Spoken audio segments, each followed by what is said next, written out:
Imagine for the rest of the year. So just an amazing performance, smart, gutsy, everything is in there. And how significant do you think was it that the fact that Djokovic had those 4 days off when Fognini pulled out? He hasn't actually played a match since, I think, Gasquet on the Sunday before. So yeah, it's quite a long time not to be playing. Well, I mean, it's significant, of course. It's obviously the worst case scenario for Novak Djokovic. The tennis gods threw him that, and then they threw him Roger Federer playing at his very best. Then playing second match today. Why would he play second match? Why wouldn't they put him first match when he and Roger played their quarterfinals before Rafa? So really weird. But I think he was flat early on. Novak Djokovic came back, showed a lot of determination and guts, and hats off to him for giving us the show. What about the body language and the attitude of Djokovic out there? It seemed as if the crowd really went against him. What did you make of it all out there? Well, the crowd is always going to be on Roger Federer's side here in Paris. He plays the kind of clay court tennis that the French tennis fan loves. I love it too, don't get me wrong, but it's not always the most effective.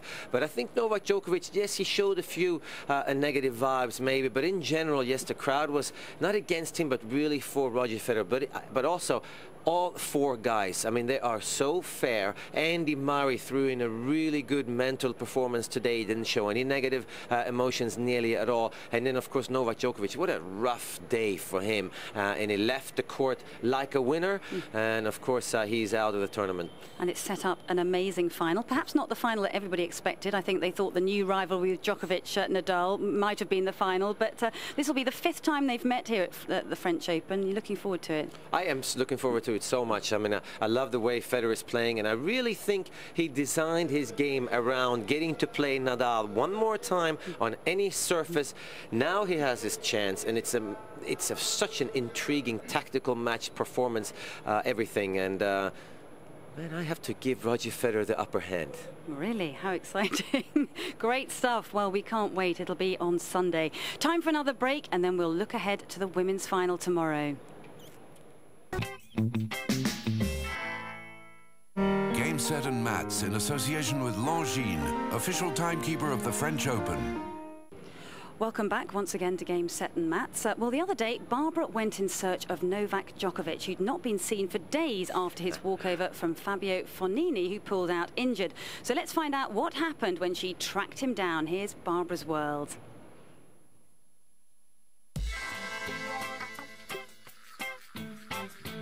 Hello everybody and welcome to Barbara's World.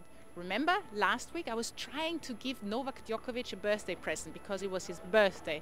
And now I found out that he's practicing here today at the practice court. So I'm going to make myself on the way to find him.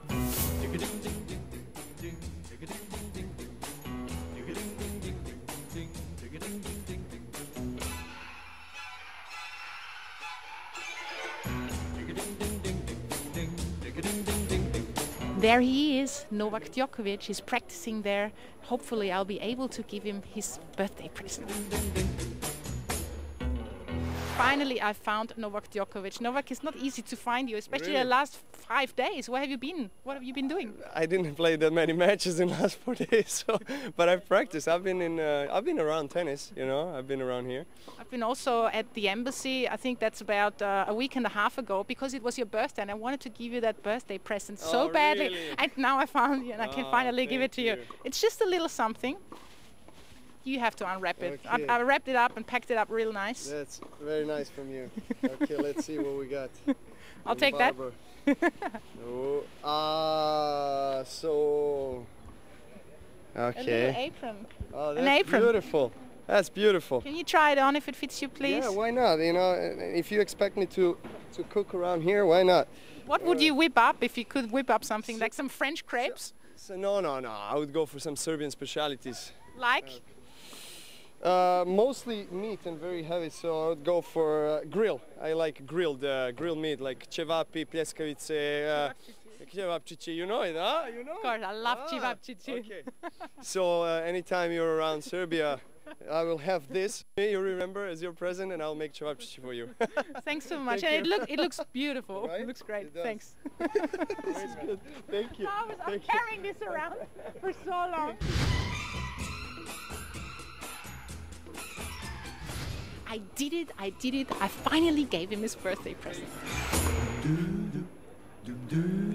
Well, he certainly looked very, very happy there talking to Barbara, but of course he's not going to be very happy tonight. He's out of the tournament now. So what do you think he's going to take away from this French Open, and how will he bounce back, do you think? Well, I think he'll be fine. I think he's, in a strange way, happy the streak is over. I think everybody's not happy it's over, but we were there to see it. And maybe he should hire Barbara and have her come with him, because she seems to be able to make everybody smile. And certainly he might need somebody like Barbara around now. But first, I want to say, Barbara, you're doing such a great job. She's been awesome the whole time. And Novak, I'm sure, will bounce back. Okay, of course, he'll be heading to the grass courts next week. Well, here's what's in store for you tomorrow. The ladies' final will be between the defending champion, Francesca Schiavone, and China's Li Na, who's through to her second successive Grand Slam final after the Australian Open in January.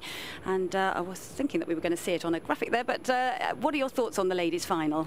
Well, Li Na, I think, is maybe the player to be beaten, because she plays a very fluent, very quick game, and if she plays well, it's very hard to disturb her rhythm. Now, enter Francesca Schiavone, that's her speciality. She runs better than most women, she slides, she can hit the drop shot, hit the spin, take the pace off. So a very intriguing match that I think Li Na can possibly win easily, but if Schiavone gets in there at all, I think she has a good chance to repeat, which would be unbelievable. And who do you think the crowd are going to favour out there? I think the person or the player who's behind. I think from the beginning they just want to see a close match, and I think Francesca Schiavone is going to get the crowd on her side, involved in the match, and I don't think they really have a favorite. But again, it's a story either way, which is so lovely. Okay, well, it promises to be a fabulous matchup. They've met each other 4 times. It's 2 apiece. So here's a quick look ahead to what's in store.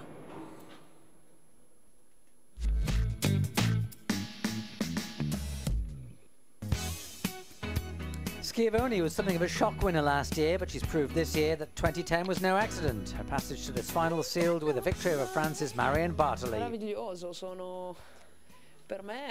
I feel unbelievable. For me, it's a gift to be here, and having the chance to play another final means that I'm at my top level on the clay, and I need to face another challenge with all the emotions that go with it. Obviously, when you're there, you can do great things. Nuove emozioni, nuove possibilità, perché ovviamente quando sei lì hai sempre l'opportunità di fare qualcosa. To defend her title, the Italian will have to defeat the history woman. Li has set new milestones for China. First Chinese player to win a WTA tournament, that was in Guangzhou 2004. First to enter the top 30, June 2006. First in the top 20, August 06. First in the top 10, February 10. And now the first in the final of the French Open. I never think about I can be at the final in Rolland Garros. I mean, clay court for me is like, before was like terrible, but now You love it. I love it. If Schiavone's the better clay courter, she's up against an opponent who's guaranteed her place in the top 5, regardless of the outcome of this final.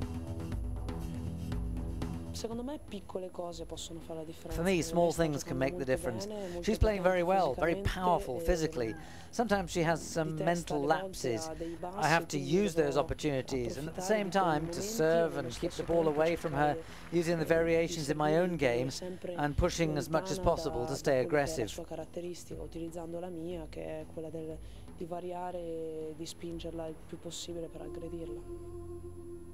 Li, at least, is no longer a debutante in Grand Slam finals after playing in the final in Australia in January. She lost that one to Kim Clijsters, but learned some lessons. This time is second time I have a little bit of experience, so I know what I should do in the final. Yeah, I just need one more step and then dream come true. The final is live on Eurosport, starting at 1500 CET or 2 in the afternoon on British Eurosport. Well, it promises to be very, very exciting. They're both very different types of tennis players, but who's impressed you the most during the course of the 2 weeks out here? Well, I think Schiavone, because she obviously she's in the finals again, and she's put all kinds of pressure on herself to repeat, because obviously she wants those feelings back. So she's impressed me the most. Li Na, when you see her play like this, where has she been? I know she's been injury prone, and she can maybe learn from the experience in Melbourne. And again, I think it should be an open, really, really high quality, good clay court match with 2 great movers. Okay, well, sadly, we've come to the end because you're not here tomorrow, are you? No, I'm actually heading home. My oldest first child. My daughter Emma is graduating from high school on Sunday, and obviously I'm loving to be there. But yes, I'll miss you. I miss the show, and I'm sure she'll be fine without me. Okay, well, thank you very much for your company once again, and many congratulations to Emma. Okay, see you again. Well, that's all we have time for today. Make sure you join us for more Game, Set and Mats tomorrow when we'll look back at the ladies' final. Have a very good evening, and bye for now.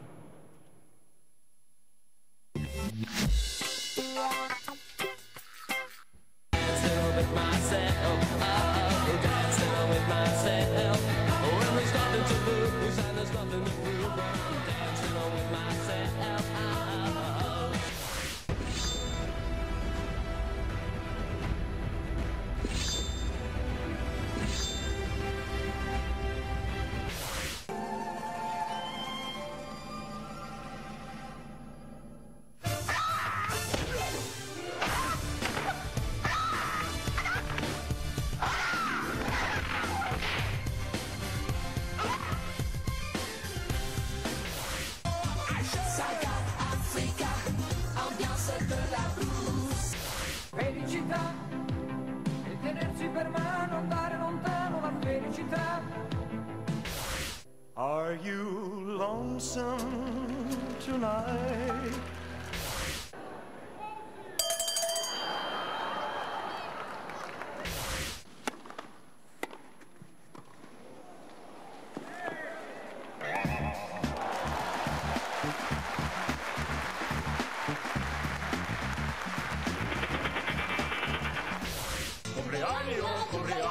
Cumpleaños feliz.